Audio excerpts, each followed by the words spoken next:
Shalom saudara-saudara yang dikasihi Tuhan.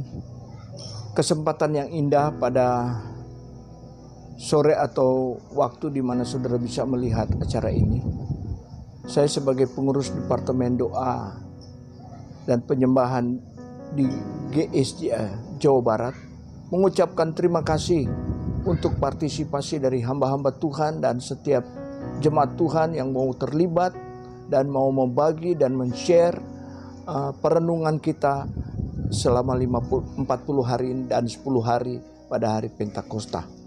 Dalam hari yang ke-40 diberikan judul Tongkat sebagai Media Musa. Diambil dalam kitab Keluaran pasal 14 ayat yang ke-16. Demikian bunyinya. Dan engkau angkatlah tongkatmu dan ulurkanlah tanganmu ke atas laut dan belahlah airnya, sehingga orang Israel akan berjalan dari tengah-tengah laut di tempat kering. Dalam perkembangan dari zaman ke zaman berikutnya, sarana media sangat mempengaruhi perjalanan hidup dalam dunia ini. Zaman Musa tidak ada media yang namanya handphone dan digitalisasi yang berbasis pada komunikasi. Tetapi zaman sekarang ini ketergantungan handphone dan sebagainya sangat dekat dengan kehidupan manusia, baik di rumah maupun saat di kantor atau meeting atau dalam aktivitas apapun juga. Kalau zaman Musa, Tuhan hanya menggunakan tongkat sebagai media untuk membelah laut. Seperti apa media yang Tuhan berikan kepada kita pada hari ini? Media yang diberikan Tuhan kita pada hari ini ada dua yang saya bisa ambil, yaitu melalui Injil dan melalui doa dan puasa. Injil itu apa? Kalau kita baca di dalam Roma 1 ayat 16 dan 17, demikian firman Tuhan. Sebab aku mempunyai keyakinan yang kokoh dalam Injil, karena Injil adalah kekuatan Allah yang menyelamatkan setiap orang yang percaya. Pertama-tama orang Yahudi, tetapi juga orang Yunani. Sebab di dalamnya nyata kebenaran Allah yang bertolak dari iman dan memimpin kepada iman, seperti ada tertulis, orang benar akan hidup oleh iman. Jadi Injil adalah kebenaran Allah yang diserahkan kepada kita, dan itu alat media yang cukup efektif untuk mengarahkan kehidupan rohani kita selalu tertuju kepada Allah.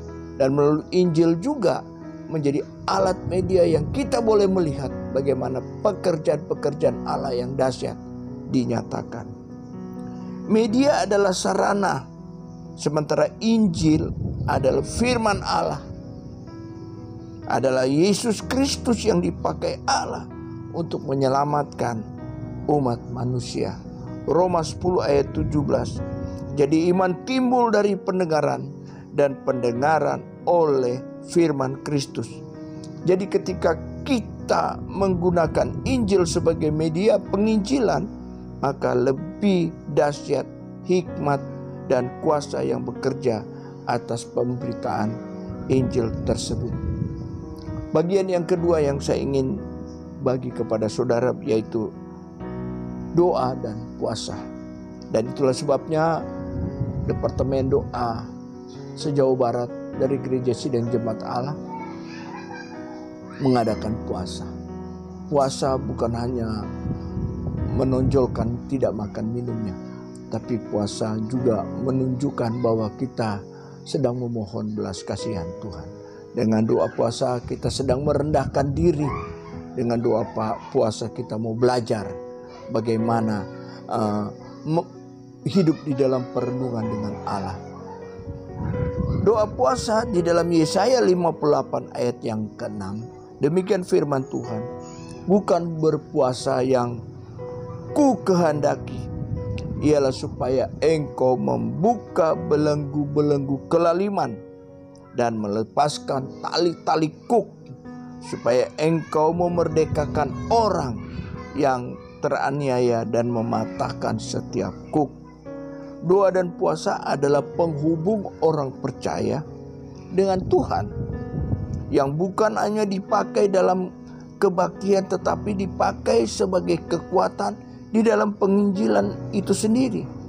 Kita berdoa melalui puasa ini, kita bisa melepaskan belenggu-belenggu kelaliman, kuasa-kuasa si jahat melalui alam roh, melalui kekuatan-kekuatan rohani yang tidak terlihat. Kita mau lepaskan itu. Dan pada hari ini saya mengajak saudara berdoa bersama dengan saya, sehingga dengan media alat komunikasi dalam YouTube ini bisa menjadi berkat. Mari kita tunduk kepala, kita berdoa. Ada catatan doa di sini, ialah kiranya para hamba-hamba Tuhan tekun dan setia melakukan Injil firman Allah serta berdoa dan berpuasa untuk memperlengkapi diri dalam penginjilan. Saya berdoa, ya Bapa dalam surga, dengan kasih setiamu yang dahsyat dan besar itu, dengan doa puasa kami ini, biarlah Tuhan Engkau mematahkan setiap belenggu-belenggu, kuasa-kuasa, roh-roh yang tidak bisa terlihat dengan mata telanjang, tetapi dengan iman, dengan percaya dan yakin bahwa kuasamu lebih dahsyat dari setiap kekuatan dan anasir dunia ini. Itulah sebabnya Tuhan, lepaskanlah kekerasan hati, lepaskanlah Tuhan kebebalan-kebebalan yang membuat mereka tidak bisa melihat kebenaran firman. Selamatkanlah bangsa kami, selamatkanlah suku Sunda yang ada di sekitar kami, suku Betawi yang ada di sekitar kami, suku-suku yang mungkin ada terselip di antara kami. Tuhan, selamatkanlah mereka. Jangan belenggu, bukakan mata rohani mereka, dan biarlah Tuhan kuasa-Mu bekerja kepada mereka. Malaikat Tuhan, sinarilah kemuliaan-Mu di antara mereka. Hamba berdoa dan mengucap syukur dalam nama Yesus. Haleluya. Amin. Amin. Tuhan memberkati. Tetaplah setia.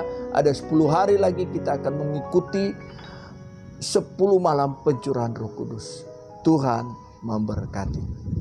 Shalom.